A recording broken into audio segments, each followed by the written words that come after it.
So ayun mga kadol, meron naman tayong panibagong tips naman. No? So syempre mga kadol, kita ninyo mga kadol yung ating travel pop. So paano nga ba itong tanggalin mga kadol?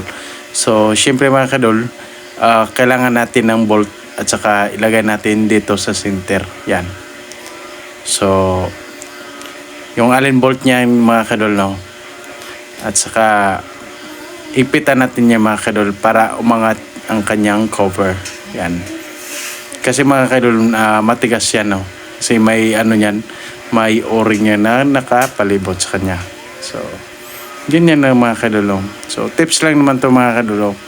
Lalo na kung naka-encuentro kayong mga kadol ganito. So, tips lang kung paano nga ba tanggalin ito, no? So, maraming salamat mga kadol. So, hanggang dito lang yung video na to. And don't forget to like my video. So, yan mga kadol. Maraming salamat po.